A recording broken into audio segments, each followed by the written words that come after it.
So hello everyone. I would like to first thank you for the opportunity to be here today on this great event.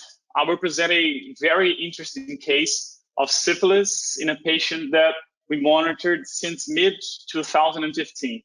So I'm representing today Retina Clinic, owned by Dr. André Maia, my mentor, and the two other institutions in which I work.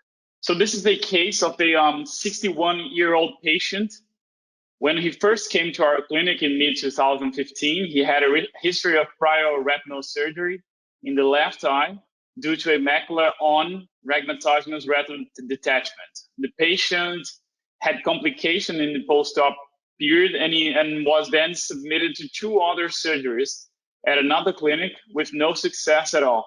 The vision was then count fingers at 2 meters. So this was his right eye during the occasion with no abnormalities on the exam and a 20/20 vision. So here a closer look at his OCT images of the right eye, revealing no abnormalities at all.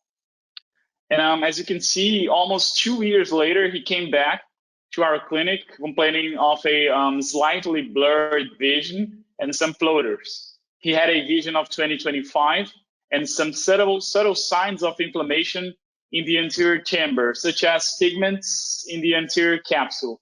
As you can see, he had a hyper-autofluorescent lesion on the posterior pole, and the OCT revealed discrete irregularities at the level of the RPE.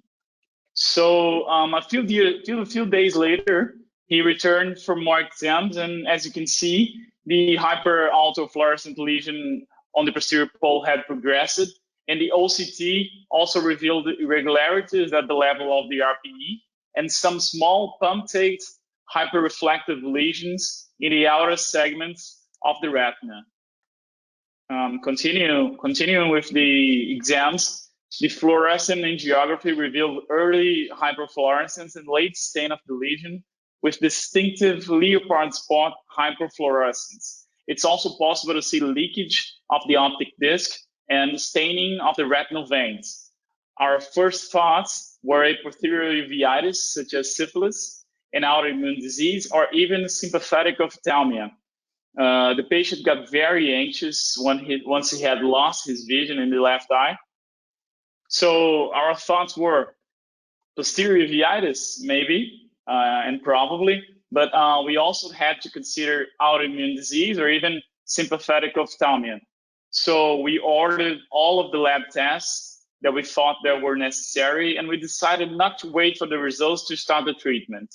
Considering the possibility of sympathetic ophthalmia, which is a very serious condition, we injected an Ozurdex in his right eye. And as you can see, this is a wide field image of his right eye, and the Ozurdex is now in the vitreous cavity. So a few days later, as you can see, he came back with some of the lab results we ordered. And as you can see, we confirmed the possibility of syphilis and started the treatment with penicillin G, which is preferred treatment for all stages of syphilis. Here it is important to remember that sexual partners of the individual also need to be evaluated and treated. So following treatment, the patient responded very well. And as we can see, next slide, please. With time, the lesions got better. And then upon his last examination, next slide, please. Almost 2 months ago,